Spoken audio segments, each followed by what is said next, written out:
Olha, agradecer quem já está, doutor Tomás, doutor Paravidino, doutora Solange. A doutora Adriana é uma grande colega,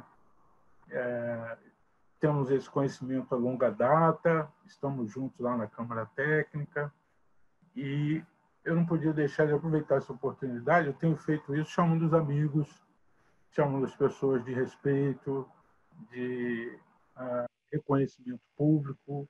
E a doutora Adriane é realmente uma colega que está à frente do nosso tempo em muitas coisas, tem um grande conhecimento, trabalha com a medicina legal há muitos anos, é pediatra, e tem muito a acrescentar para nós, né? Eu queria que você desse sua boa noite aí para todos, para a gente poder começar. Gente, meu mestre entrando aí, olha só quem chegou, mestre Oscar. Bom, gente, boa noite. Eu estou aqui a convite do Carlos, pessoa que eu gosto muitíssimo. E ele me pediu aqui para vir conversar, um bate-papo informal mesmo, sobre o que eu venho vivendo desde o momento Covid, né? Então, passar um pouquinho do que eu faço para entender o porquê que eu estou aqui, talvez, né? Ele falou da minha vida de pediatra e de legista. Então, hoje eu praticamente trabalho só em gestão. Então, eu coordeno hoje uma equipe de quase 200 médicos num hospital grande, na Baixada Fluminense. São pediatras, muitos deles meninos, meninas, recém-formadas. Eu sou professora universitária também, então, assim, me deparei com uma turma se formando agora, no meio do ano, no sistema de drive-thru, vai falar um pouquinho disso depois. E isso é uma coisa nova, eu já tenho 25 anos de formada, fazendo 26 agora, e é uma coisa nova para qualquer um de nós aqui. Acho que ninguém que esteja nos assistindo vai ter vivido isso antes, né? Em momento algum a gente teve nada nessa proporção. Tá? Eu digo que é uma infelicidade para minha filha que está fazendo medicina, que vai ter que saber tudo sobre o Covid daqui a pouquinho. A minha filha pequena que vai ter que entender dessa crise econômica na história, que provavelmente vai cair no vestibular dela. E é tudo muito novo. E eu, sendo bem sincera, o Carlos me pediu para contar da minha vivência, né? Quando isso começou lá na Europa, eu tinha acabado de chegar da Europa. Quando isso tudo começou de lá, eu, de verdade, não levei muita fé na proporção que ia ser aqui. Não levei, eu já tinha vivido H1N1, eu já vivi epidemia de dengue, eu vi muita gente morrer de dengue. De verdade, eu não achei que ia tomar essa proporção. Então, a gente viveu aqueles primeiros meses aqui, março, fevereiro e março, quando começou. Primeiro que eu já acreditava que o vírus já estava entre nós no carnaval, coisa que muita gente demorou para admitir que já estava, né? E eu não achei que vinha esse tsunami que veio. Então, o que aconteceu naquele primeiro momento? Eu tinha uma equipe de médicos muito assustada, todo mundo muito assustado. Não tinha um volume de atendimento ainda que justificasse aquele pavor todo das pessoas. E eu, de verdade, não achei que fosse chegar esse volume. Então, e era aquele movimento de eu não tenho EPI, eu vou me contaminar, eu vou morrer, e aquele medo, aquele pânico nas equipes, que eu particularmente confesso que no primeiro momento eu achava infundado. Mas vamos seguir protocolos, vamos ensinar todo mundo a paramentar, desparamentar, coisa que ninguém aprende isso direito na faculdade, né? A gente aprende a paramentar, desparamentar, para a gente não pegar uma bactéria multiresistente, uma coisa mais básica. Mas nesta proporção, o médico de ponta ele não está preparado. Ele não estava preparado até então. E a gente sabe que o médico ele se contamina com muita facilidade justamente nesse processo de paramentação e desparamentação. Uma desparamentação errada pode ser fatal para o médico, né? E aí começavam a vir as notícias de que em Portugal 25% dos acometidos eram médicos, profissionais de saúde, veio aquele desespero da Itália, e eu vi aquela marola. Eu ainda comentava assim, gente, não vejo a hora de chegar o tsunami, porque a gente fica nessa marola e as pessoas desesperadas, meio sem fundamento. E, enfim, a gente foi se preparando, a gente foi treinando as equipes. Especificamente, a pediatria viveu um movimento diferente. Pediatria, o que acontece? A gente estaria vivendo nessa época agora o surto que a gente tem todos os anos de bronquiolite. O pediatra ele está mais ou menos preparado para esse boom de pacientes chegando rápido no hospital. Então, mais um motivo pelo qual eu também não esperava não me assustar. Enfim, chegou o momento de eu me assustar. De repente, foi assim, de um dia para o outro. Foi de um dia para o outro. A gente começou a ver morrer gente, a chegar uma quantidade enorme de pessoas doentes, com todas aquelas recomendações de fique em casa, fique em casa, fique em casa. E a gente via as pessoas chegando doentes no hospital, e chegando graves, e chegando morrendo. Começou a assustar. Aí começou a assustar de verdade.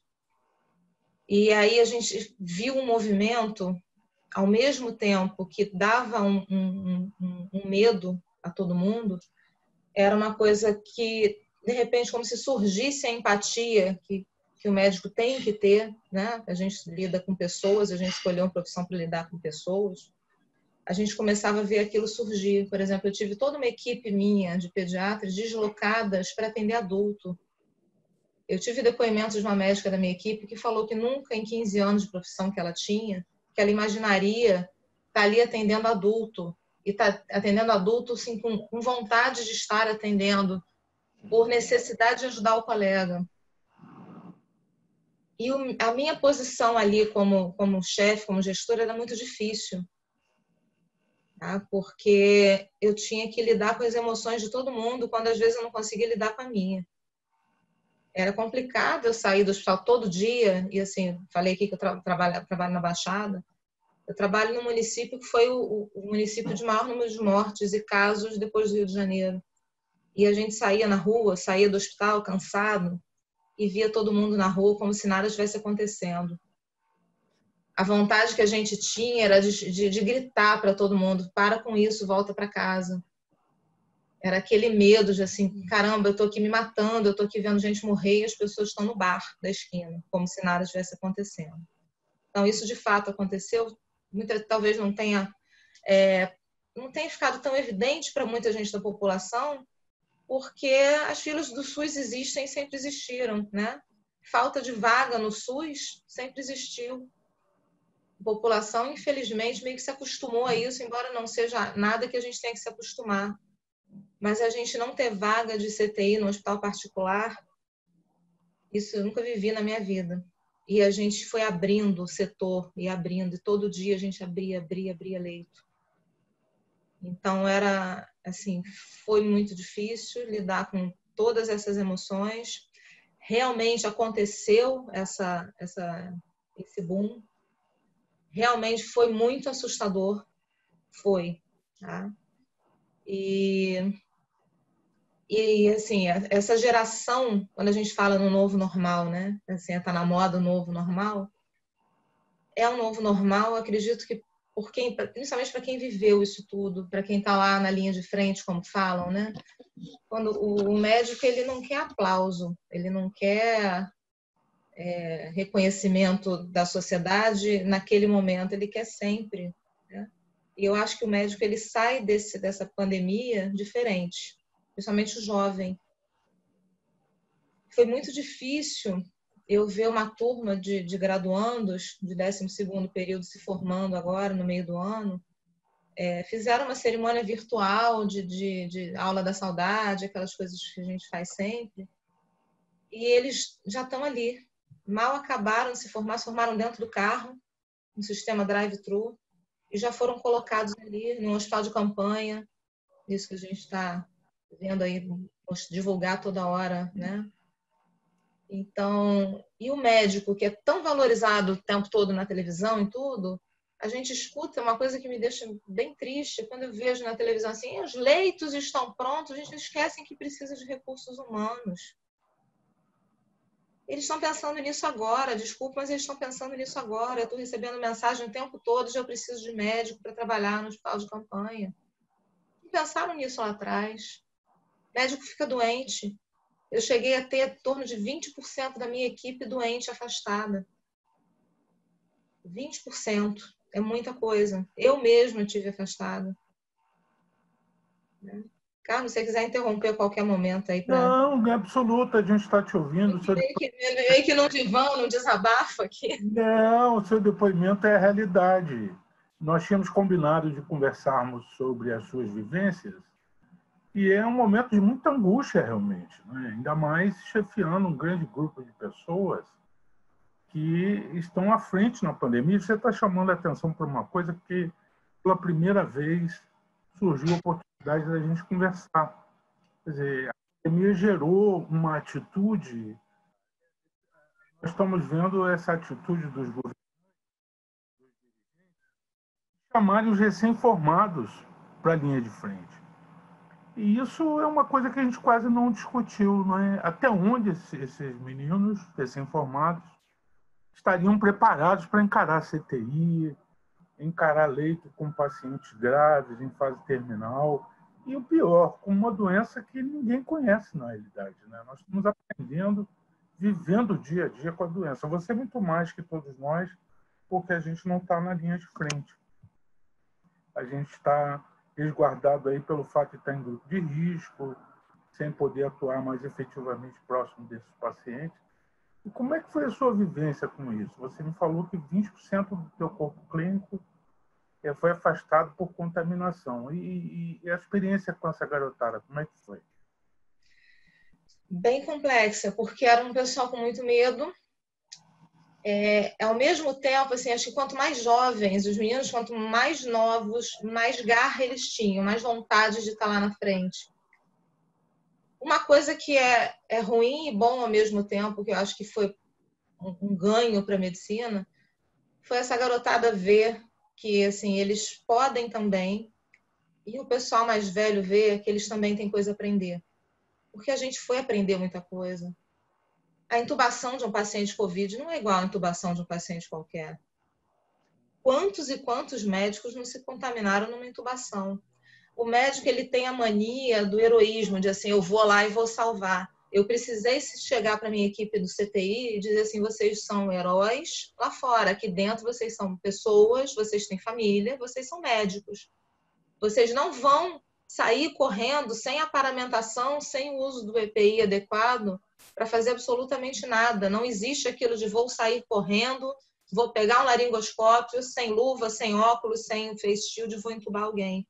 E eu falo isso com propriedade porque eu já fiz isso jovem, cansei de fazer isso. Era aquele instinto de eu vou lá, eu vou fazer alguma coisa, e a gente ia. Só que a gente está diante de um vírus que a gente não conhece, de um vírus que tem uma capacidade de proliferação absurda, que se propaga de uma maneira absurda, que tomou o mundo, mudou a vida de todo mundo de uma hora para outra. Viveu um momento que toda a nossa vida foi modificada.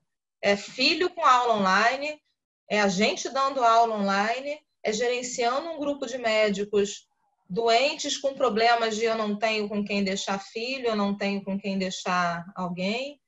Problema de transporte, de repente não tinha mais transporte intermunicipal.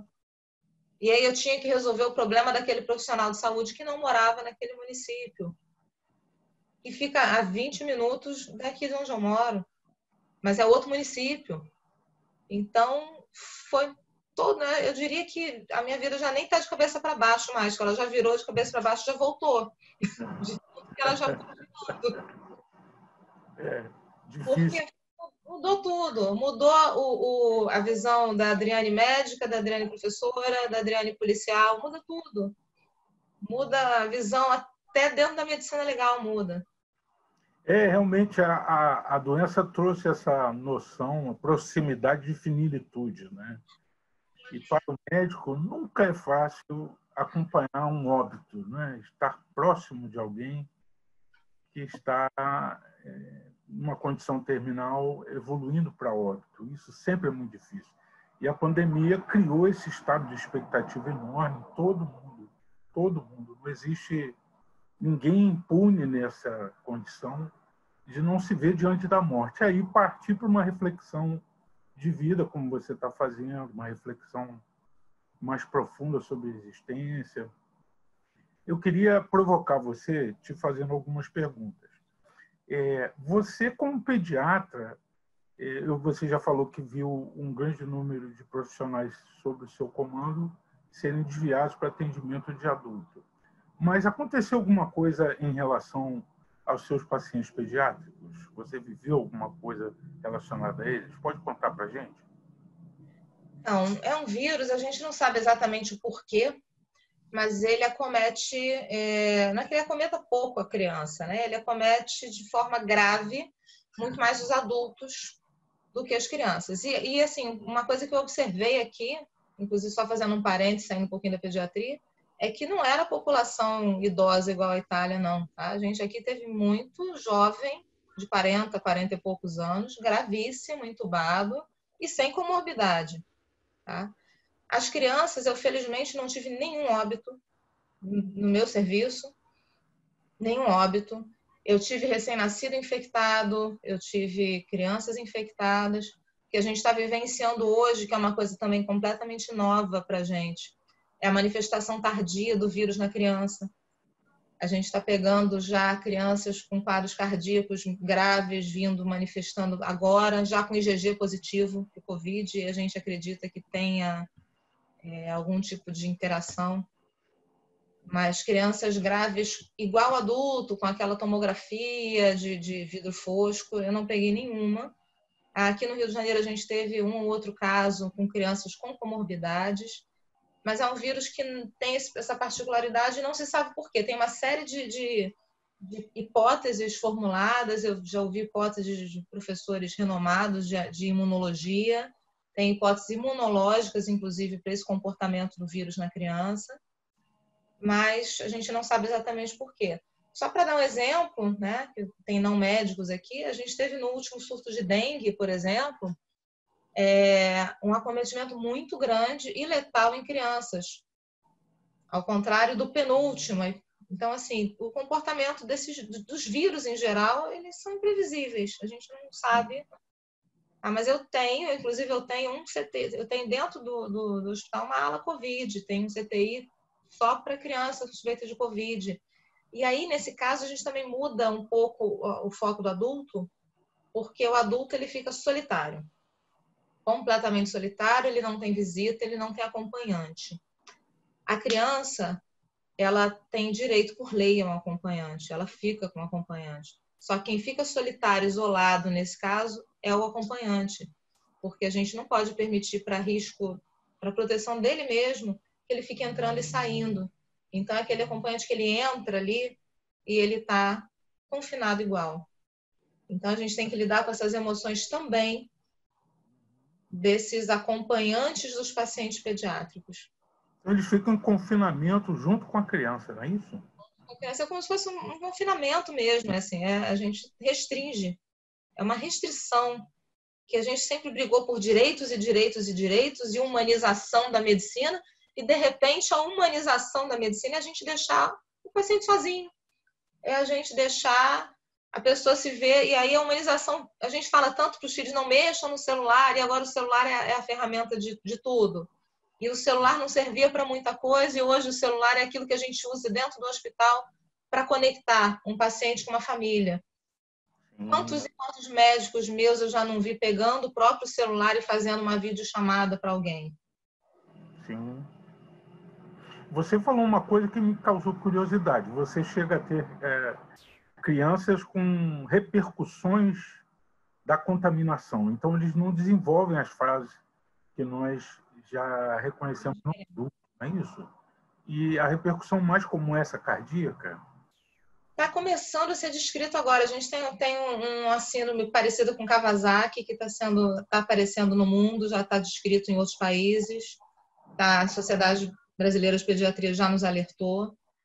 A gente tem muita criança com dor abdominal, quadros gastrointestinais mais comuns em criança. Então, as manifestações em criança, eu diria que elas são mais diferentes. Uma coisa de ruim que a gente teve aqui no nosso país, infelizmente, é a não testagem em massa. Quando a gente não testa a população em massa, eu tenho uma testagem viciada. Eu tenho hoje uma testagem que a gente tem assim, o profissional de saúde corresponde a um alto percentual dos infectados. Sim, por quê? O profissional de saúde, quando ele fica doente, ele tem o direito a ser testado. Por quê? Porque entre afastar ele 14 dias sem saber se ele está doente ou afastar até sair o resultado é menos tempo. Eu não posso perder esse recurso humano tanto tempo. Então, a gente não tem. E a testagem, até pouco tempo atrás, até pouquíssimo tempo atrás, ela não era em massa. Essa testagem ela era especificamente para o profissional de saúde, para o paciente grave, somente. Então, a gente acaba ficando o quê? Com uma mortalidade alta, porque eu tenho um denominador que são pacientes graves.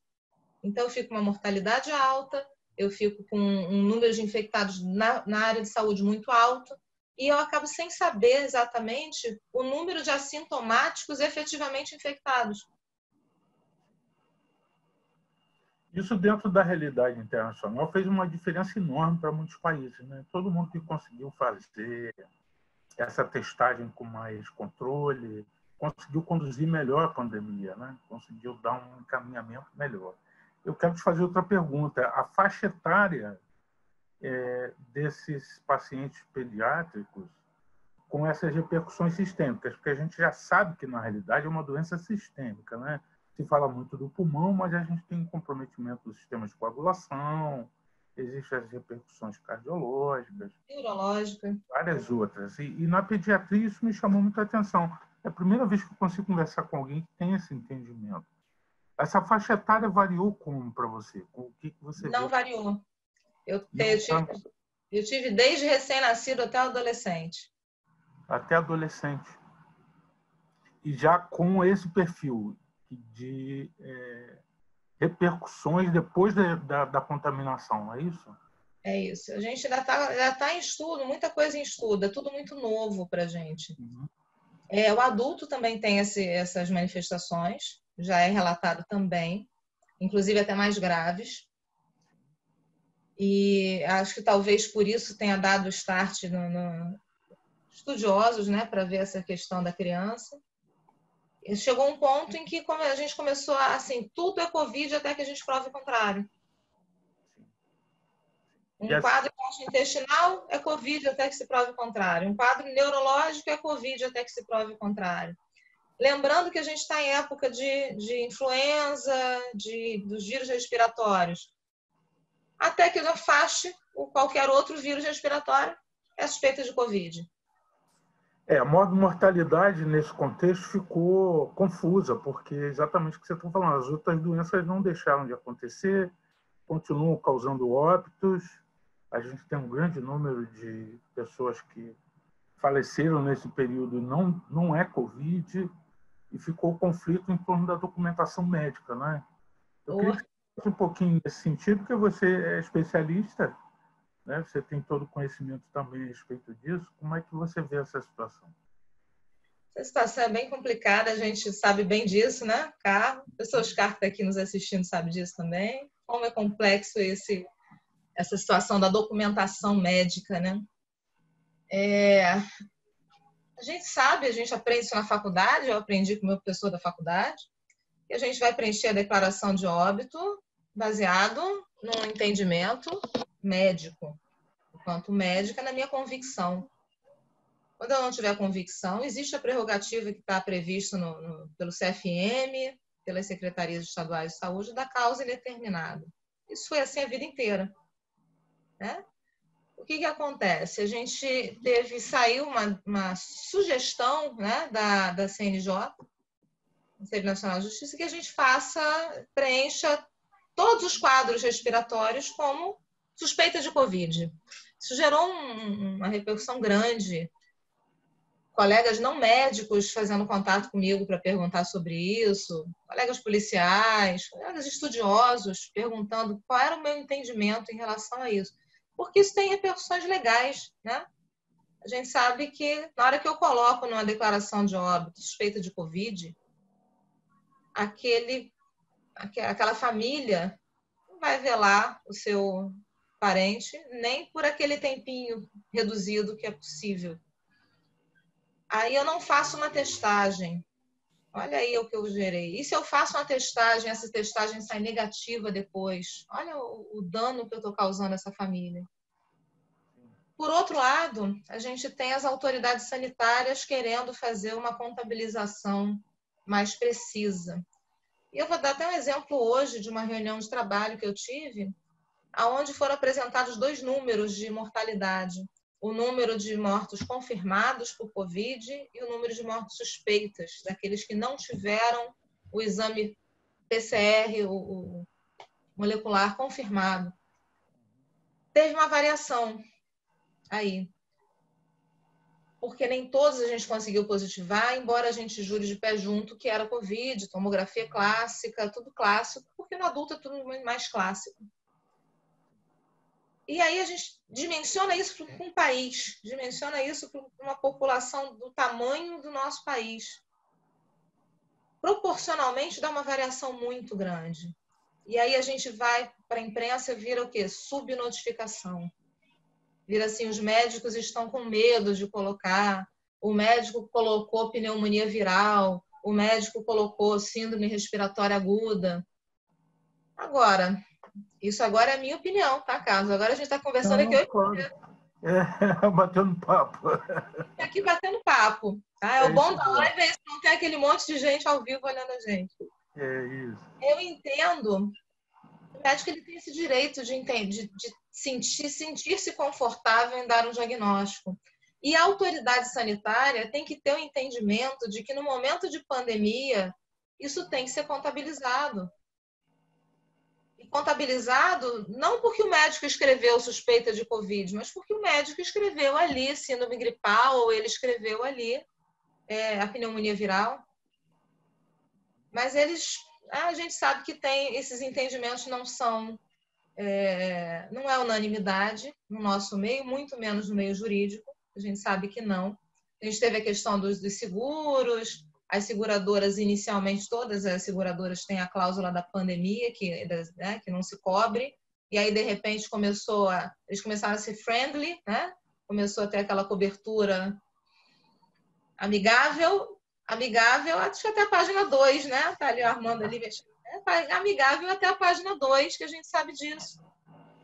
E até onde isso vai gerar um processo para o médico, até onde isso vai gerar uma responsabilização do médico, que, coitado, sempre vai sobrar para o médico. A gente sabe que na hora da responsabilização por qualquer coisa, o médico é o herói. Na hora que dá tudo certo, ele é o herói. Na hora que der tudo errado, ele é o responsável. A culpa é do médico, né? Não tem jeito, né? Isso virou quase que tradição universal. Deus e o Senhor, doutor, que nos curou. Morreu, a culpa é sua, foi você que não fez, não sabia fazer. Eu tive a oportunidade de ler algumas coisas relacionadas a seguro e vi algumas seguradoras sendo realmente condescendentes com esse momento e pagando as indenizações quando foi confirmado o diagnóstico. E tive uma grata surpresa hoje, assisti uma live do grupo lá de Portugal e a visão que eles têm sobre isso é completamente diferente da nossa.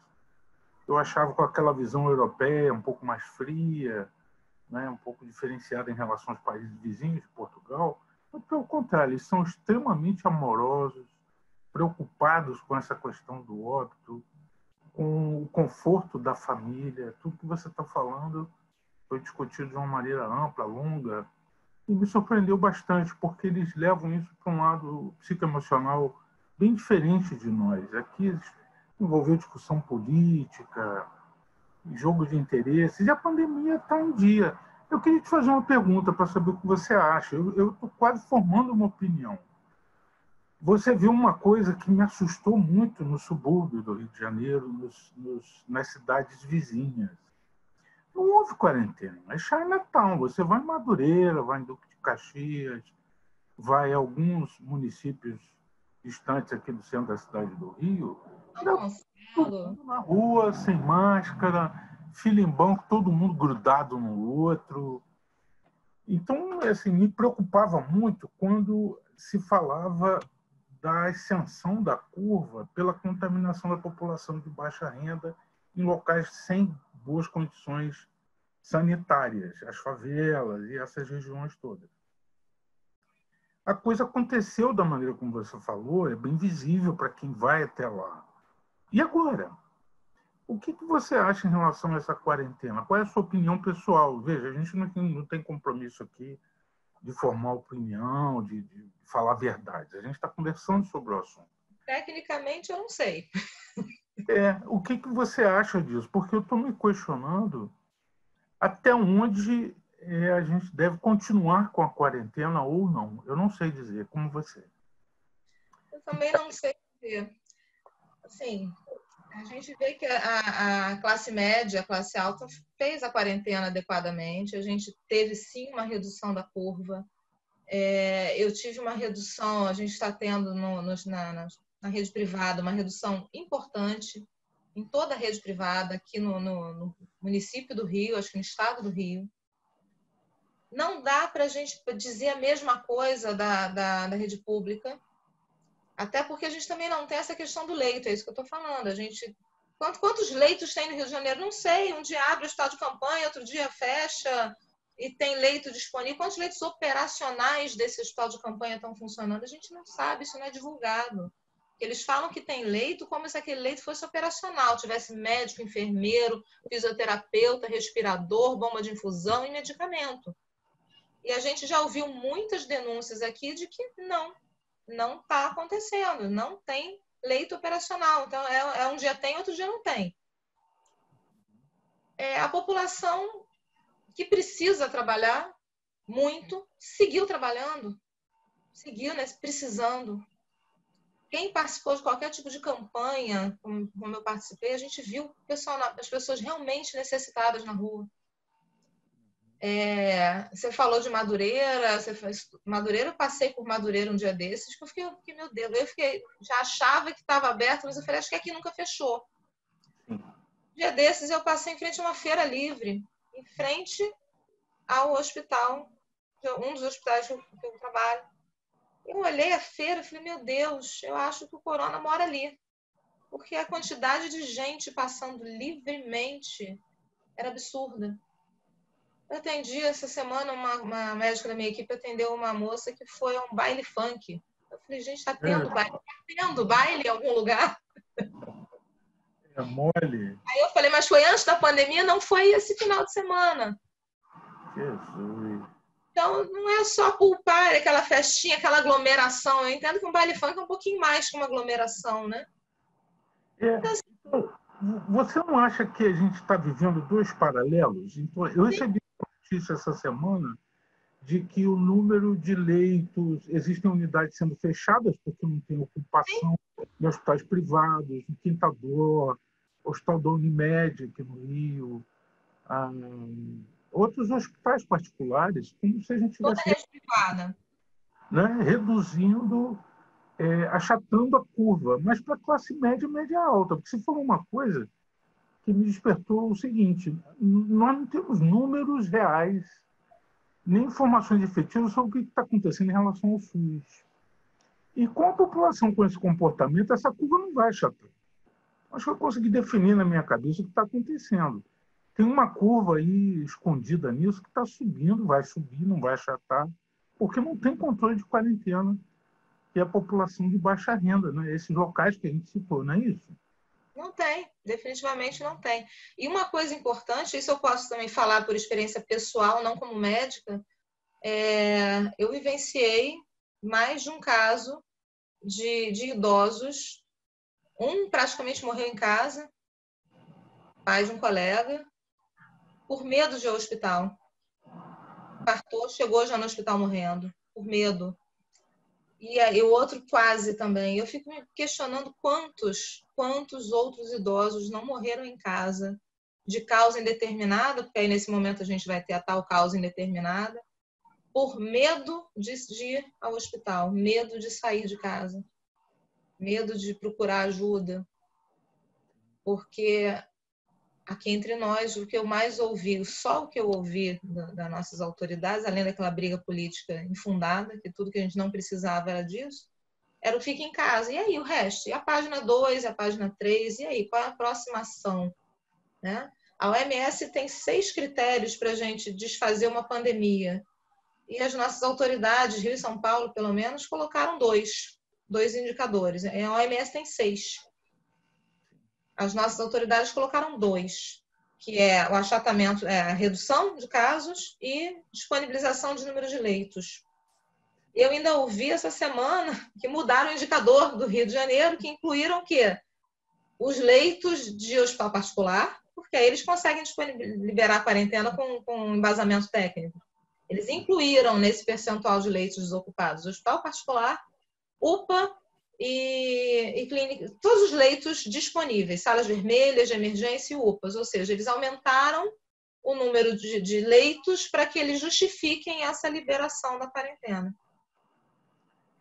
Cara, a questão acéfala, né? Ministério acéfalo, muito triste que a coisa aqui no Brasil tenha tomado esses rumos. Deixa eu te perguntar outra coisa.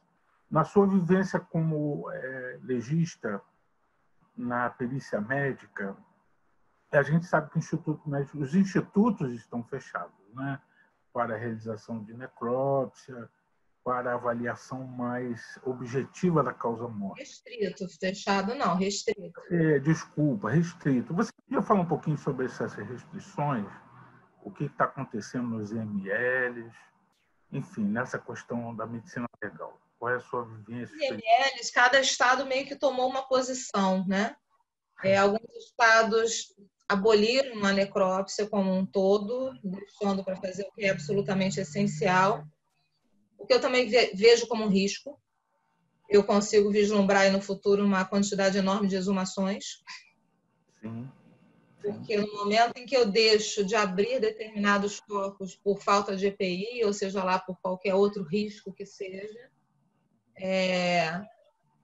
eu estou abrindo uma brecha legal para que no futuro eu seja questionada de um laudo feito pelo médico legal. Você acha que isso virá através da judicialização, efetivamente? Acredito que sim. Uma informação efetiva da causa-morte, né? E o número disso é absurdo, né? Sim, a gente tem casos, por exemplo, pacientes que tiveram um acidente de qualquer coisa e depois adquiriram o Covid e morrem do Covid. Sim. É uma necrópsia que é feita quando é feita com muita restrição. A gente se vale do Código de Processo Penal, que muitas vezes eu consigo determinar a causa da morte pela inspeção externa, ok? Mas isso vai gerar...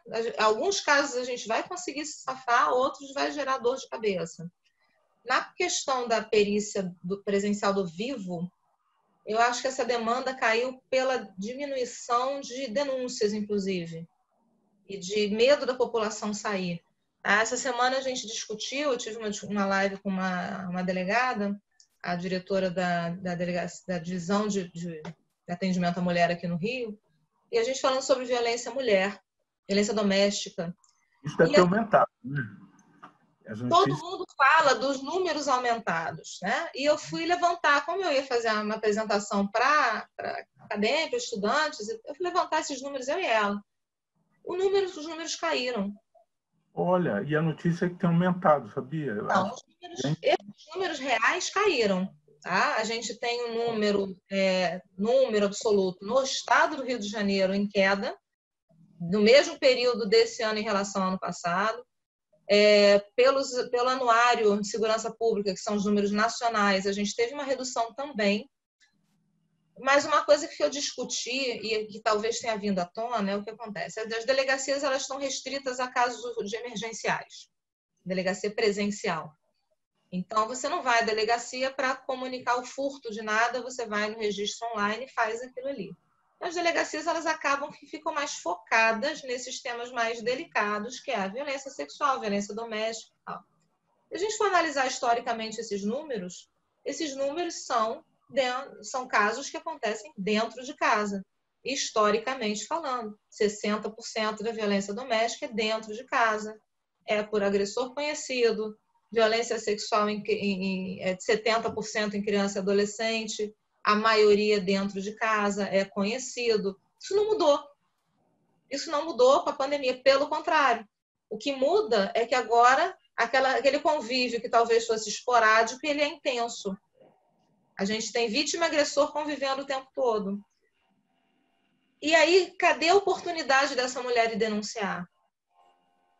Ah, tá. A polícia criou canais, ela pode denunciar pelo computador, ela tem uma linha direta, a gente divulga isso em massa, em rede social, ela pode ter um número, tem tanto um 80 quanto um 97, ela tem essa oportunidade, mas o registro efetivamente numérico caiu. Só que acaba que é um tipo de delito que acontece tanto, com tanta frequência, e ele agora acabou ficando em evidência. Porque ele acaba sendo o quê? É o predomínio das delegacias.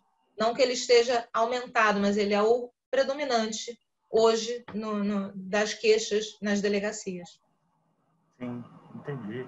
E tem um lado bom, acaba que faz as pessoas olharem para isso, né? Faz com que as pessoas olhem e vejam que isso é um problema tão grave quanto a pandemia de coronavírus.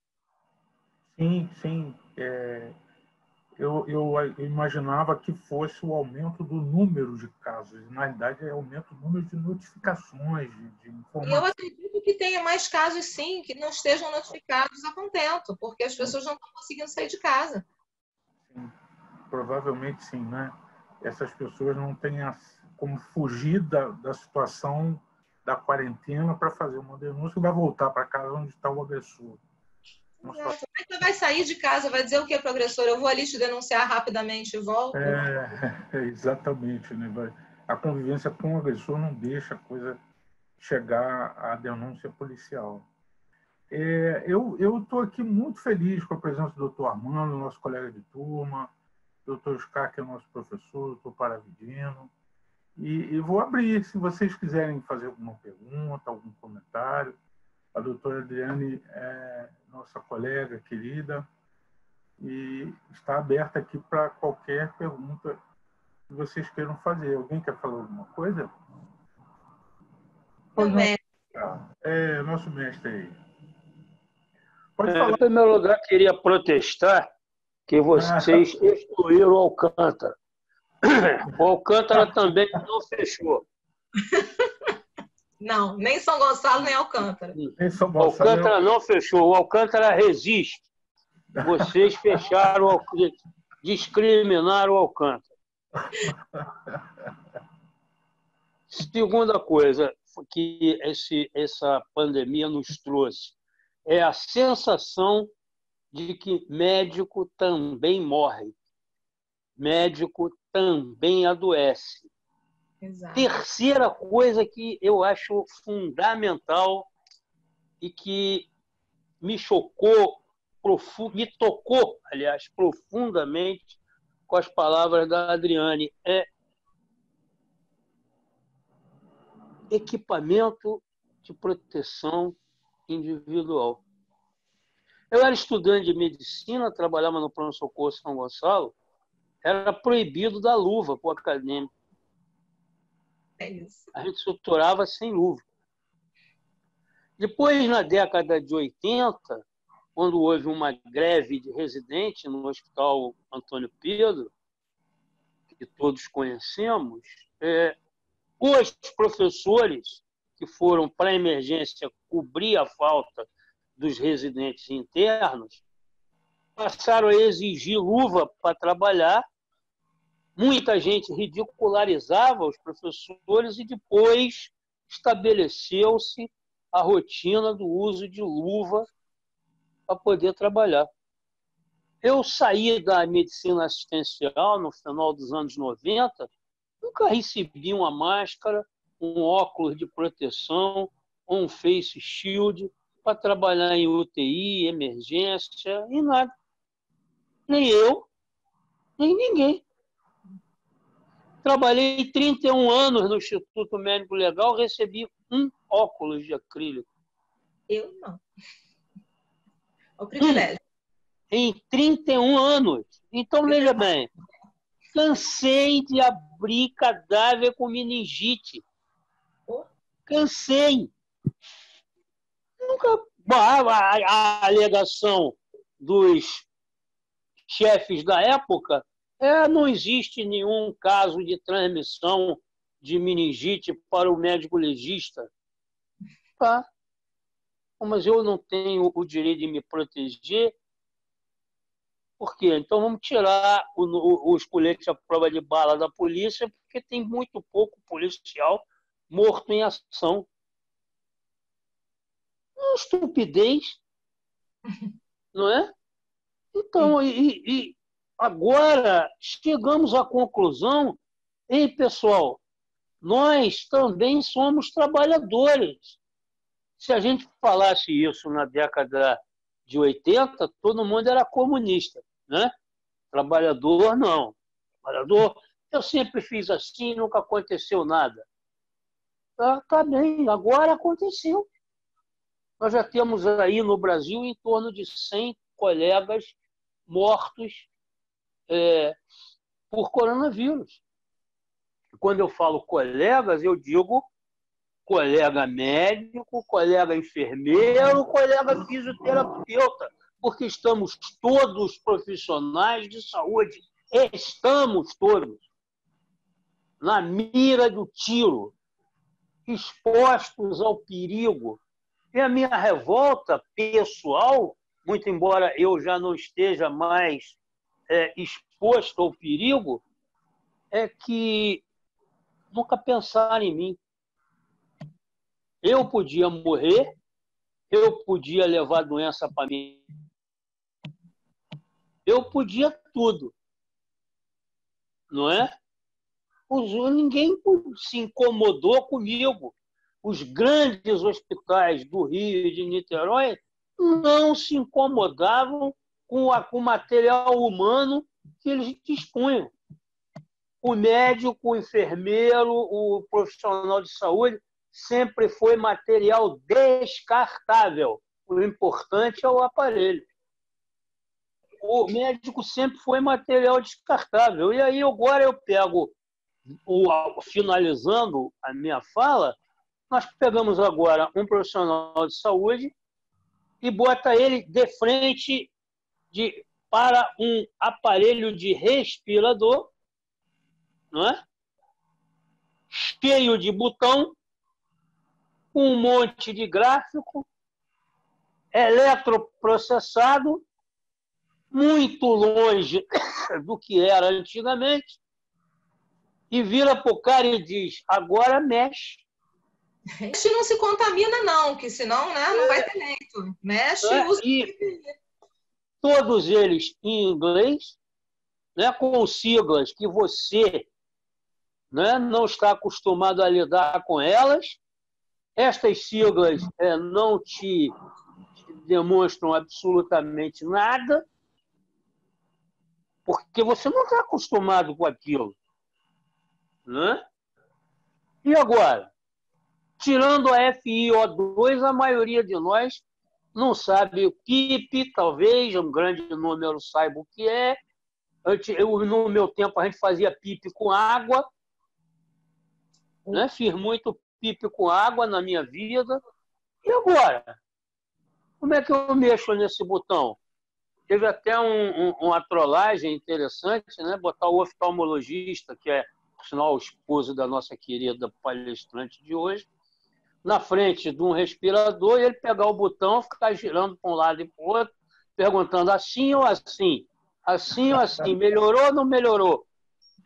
É pior que eu vi. Cara, aquilo é um universo absolutamente não afeito a quem não lida com aquilo todo dia. Isso fora as discussões de tratamento e medicamento, que eu nem entrei nessa seara. Não, melhor não, porque existe uma politização muito grande em cima disso, né?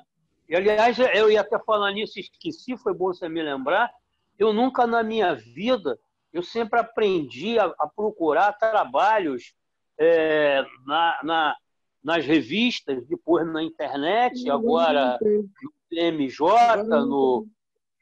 em outros lugares, né, que eu estou acostumado a lidar. Aprendi também com o professor Paravidino a mexer nas fontes internacionais de conhecimento. Mas agora, além disso, tem partido político ditando tratamento. Quer dizer, o tratamento que sempre foi institucionalizado pelo conhecimento agora é institucionalizado pela política.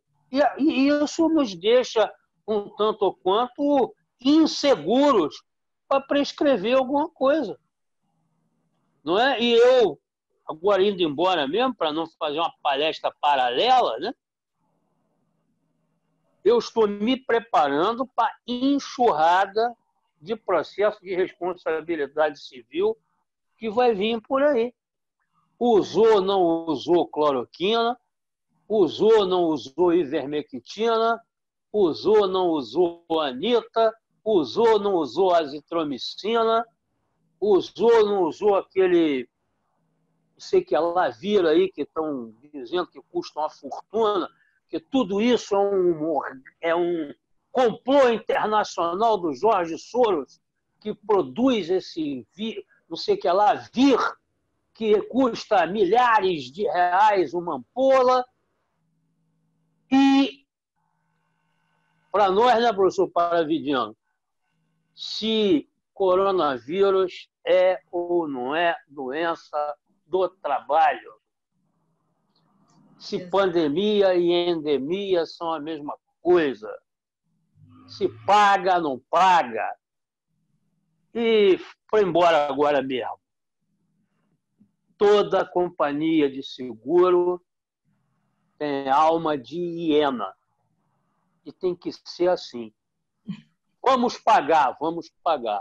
Portugal tem 8 milhões de pessoas. O país, 8 milhões e meio. Mais ou menos o município de São Paulo. Né? Nós estamos aí com 30 mil mortos. 31 mil mortos. Vão pagar 31 mil indenizações? É complicado. É. Usando um pouco do idioma gonçalês, né? É ruim, hein? É ruim que vai pagar tudo isso, hein? É ruim, hein? Ok? Adriane, beijo para você. Foi uma felicidade te ver. Bonita como sempre.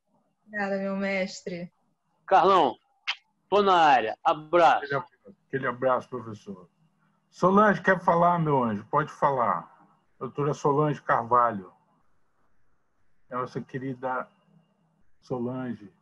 Eu gostaria de perguntar para a colega o que, já que ela inclusive administra, né, o hospital e tal, o nosso prefeito está dizendo que vai usar como parâmetro para continuar essa reabertura, vamos dizer assim, de tudo, né, aqui no Rio de Janeiro, o número de leitos ocupados.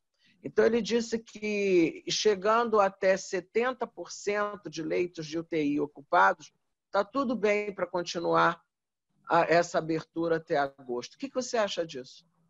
Então, eu comentei há pouco sobre isso. A OMS que ditou 6 critérios para relaxamento da quarentena e o nosso prefeito colocou 2 indicadores, né? 2 indicadores. Que é a ocupação de leitos de UTI e a queda dos números. Queda dos números que eles não estão testando. Então, eu ainda não vi isso, porque as curvas que inclusive, ontem eu recebi de um outro colega, acho que eu até mandei para o Carlos Alberto, os índices todos, os números todos no Rio de Janeiro, eu não vi queda em lugar nenhum. Né? Teve uma redução grande na rede privada, mas não está sustentada. Taxa de 70% dos leitos ocupados, isso é considerado uma coisa plausível, é isso? 70%? Eu não sei, esse número eu não sei exatamente de onde saiu, porque esse número não é recomendação da OMS. Esse número foi criado, eles criaram um alerta verde, laranja e vermelho. Vermelho seria 90% de ocupação, o laranja entre 70% e 90%, e 70% eles colocam como verde. Isso foi eu vi. Criado por eles, né? O nosso ministro parece que veio em algum momento do Ministério da Saúde. E eu ouvi uma entrevista. Me parece que essas coisas, esses parâmetros foram criados aqui. Aqui. Não no Rio, Brasil. Ceará No também estado, não teve nada a ver com o governo federal. Foi aqui no estado. Inclusive, ele tem um vice... o vice... Eu vi a entrevista. É, Não, esse critério ele veio do Ministério, esse critério de ocupação de leitos de UTI veio lá atrás da recomendação do Ministério da Saúde, mas com a prerrogativa de cada estado poder colocar, cada prefeitura determinar a sua quarentena como entender melhor. E o subsecretário agora, recentemente, foi isso que eu acabei de comentar, ele incluiu numa estratégia de diminuir esses números, no quantitativo de leitos, ele inclui leitos privados e inclui salas de emergência. Então, ele está maquiando esse número. Ele está colocando... Agora, inclusive, com a eleição em outubro, né? Com a eleição em outubro, foi liberado, inclusive, as igrejas, né? As igrejas, tanto católicas, ou batistas, ou todas as igrejas, de um modo geral. Eu não entendo, eu não consigo compreender, me desculpa, minha irmã, eu não consigo compreender a cabeça dos nossos governantes. Rio de Janeiro está numa situação que eu não sei como que vai ter volta. Eu fico tentando estudar isso. Acrescentando que não é só privilégio do Rio essa situação, hein? Não, claro. São Paulo, estamos claro igual. Que não. Desculpe interromper, perdão. Não, claro que não, mas aqui nós estamos numa situação que é difícil de ter volta. Não sei como. Aliás, nessa pandemia, ninguém sabe, né, como sair disso tudo. Né? Deixa eu interromper vocês um pouquinho, porque assim, a politização disso gerou uma situação... A gente vai ficar aqui a noite toda conversando e é incompreensível, né? A realidade da pandemia ficou em segundo plano em relação às questões políticas. Solange, meu anjo, muito obrigado. Eu queria ouvir o doutor Armando. De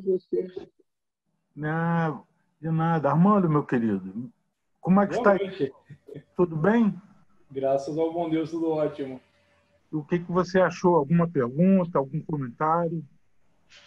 Estou estupefado, para falar a verdade. Porque uma coisa... Você sabe muito bem, nós já conversamos outras vezes, né? Eu procuro sempre me pautar por informações mais realistas, mais fidedignas, não é? E hoje ainda estava fazendo um flashback do meu dia hoje, com a história da Adriane aqui, contando o que passou. Eu passei hoje em casa, minha mãe entrou num desespero hoje, que eu tive que ir para lá meio rapidinho, por conta de mensagem, internet, televisão, 82 anos, teve um problema de coluna no final do ano, já estava 5 meses em casa, tá esses outros 4 em casa, então vocês imaginam, né? Aí você tem que ir lá botar pano no queijo. Não, peraí. Qual que é a nossa realidade? A nossa realidade é o quê? Você está em isolamento, nós estamos nos cuidando, está tudo bem. O hospital estadual aqui está com ocupação de 80%. Nós, graças a Deus, temos Unimed. Nosso Unimed tem apenas 3 leitos de UTI ocupado e mais 7 de enfermaria. Sendo que tem 34 de UTI e parece-me que não, 34 de enfermaria e 28 de UTI. Então, nós estamos, por enquanto, em estado de tranquilidade, ou pseudo-tranquilidade. Aí vamos ver Rio de Janeiro, como é que está. E de repente, ouvindo a Adriane falando como tá, o que ela está vivenciando ali, ainda estou em choque, para falar bem a verdade, porque é uma coisa que vivenciamos aqui também, né? Fora a briga política, fora toda a situação, e também a questão da periferia, não é? Que parece que são inatingíveis, feiras são inatingíveis. Recentemente eu mudei meu escritório aqui para a zona sul da cidade e uma das avenidas principais de Bauru, não é? Tá aqui na minha janela, estou olhando para ela agora. E eu observo o movimento dessa avenida. E o pessoal caminhando com cachorro, periquito, papagaio. Parece que não está acontecendo nada. Não é? Parece que está acontecendo isso, sei lá, em Saturno, né? Não está fora, não está próximo a nós. E isso me fez pensar muito rapidamente que realmente nós não sabemos nada a respeito disso. informação em cima de informação, vamos filtrando isso daí, concluindo para o nosso meio, pelo menos eu procurei trazer para a minha realidade a situação da Covid aqui na nossa região, justamente poder sobreviver, para poder tocar a vida. Porque estava pirando a cabeça aqui. E imagina, vocês, como linha de frente, médicos, eu aqui advogando para profissionais, colegas de vocês. Imagina como é que não ficou. Como assim? Não tem escritório? Não, tem, eu preciso para o meu escritório. Né? Primeira semana eu consegui ainda ficar em casa, fazer o que eu precisava de lá, mas o grosso da documentação que eu preciso está tudo aqui dentro. Não tem como eu ficar sem vir para cá. Não é? Mas, felizmente, vai se cuidando e tudo mais. A Adriane mencionou a respeito da violência doméstica e tal. Tive um episódio na última quinta-feira, né? Minha sobrinha, recém-formada, está trabalhando numa UPA ali em Osasco e teve um problema desse. Né? A menina, 14 anos, junto com a avó, não, que ela tem até com uma dorzinha, mas não tem nada. Não, mas a menina, assim, querendo falar alguma coisa, enfim, a hora que conseguiu tirar a avó da sala, a menina começou a chorar e entregou. Ela era violentada pelo avô desde os 9 anos e estava com suspeita de estar grávida. Então, por isso que a avó levou, caso se confirmasse, providências que tomariam e a avó consciente, ciente da problemática da neta, não é? E para mim foi uma experiência nova, porque ela lá nervosa, eu aqui com problemas e tendo que torear essa situação. E realmente eu observei que essa realidade que a Adriane mencionou, ela é aqui em São Paulo também. Diminuiu números, entretanto, os casos permanecem em franca ascensão, porque não tem esse espaço. Né? Não vou deixar meu agressor aqui tomando café e vou ali denunciá-lo, não vai ter como fazer isso. Bastante esclarecedor e, ouvir vocês é demais. É muito bom. Armando, meu querido, muito obrigado pela participação. Imagina, também. Eu que agradeço mais uma vez. Dr. Tomás está aqui, nosso querido amigo. Um grande abraço. Adriane, meu anjo, eu vou te agradecer muito. Eu já tomei um monte de puxão de orelha, que se deixar eu vou ficando, um bate-papo. E a chance que eu tenho de rever os amigos, rever todos. Mas eu sei que o seu dia é muito ocupado, você tem as suas responsabilidades, sua família. Eu queria que você deixasse as suas palavras finais para a gente poder encerrar e agradecer. O professor Paravidino está aqui também, não quis falar nada. Quer falar alguma coisa, professor? Não? Então, Adriano, muito, muito obrigado pela sua participação, suas palavras para se despedir, suas últimas apreciações. Queria agradecer a todo mundo que ficou aqui ouvindo minhas lamentações, né? Que levei isso para um bate-papo e assim, um desabafo. Realmente é importante, a gente segura, às vezes, as emoções sem conseguir controlar as nossas. É muito bacana poder compartilhar isso, deixar isso registrado. Isso acho que um dia no futuro nossos filhos vão ver isso, vão dizer assim, caramba, mas vocês ficaram trancados dentro de casa. Porque assim, eu acredito no futuro, sim, de volta, em algum momento, bem lá para frente, o novo normal parecido com o normal antigo. Eu ainda acredito nisso, apesar de tudo isso. Não acredito que o médico vai virar herói de uma hora para outra, mas talvez olhem um pouco diferente para o profissional de saúde, pelo menos por um tempo. A gente vai ter uma trégua, né? É isso, agradecer o convite, sempre bom rever todo mundo. A internet traz isso de bom para a gente, esses encontros virtuais são bem legais. São os momentos em que a gente vem aqui falar com o computador e o computador tem um pouco de calor humano, né? Isso mesmo. Boa noite para todos. Um beijo grande. Muito obrigado a todos, muito obrigado, doutora Adriane. Vamos aí continuar com os nossos encontros, se Deus quiser, um pouco mais espaçados, porque isso cansa, fazer um atrás do outro assim é cansativo, mas provocar outras discussões, outros encontros. Eu queria dizer, Adriane, o grande objetivo que me motivou a fazer isso tudo ao longo das últimas semanas foi trazer, assim, para o público em geral, é aberto para todo mundo, né? O alcance pode ser pequeno, mas informações as mais reais possíveis, né? Porque o número de desencontros de informações deixa a gente perdido, sem saber o que fazer, quem está certo, quem está errado. e tem sido muito proveitoso. Eu tenho aprendido muito com todos, aprendi muito hoje com você também, tá bom? Um grande abraço a todos vocês, muita saúde. Boa noite. Com Deus, tá? Um abraço.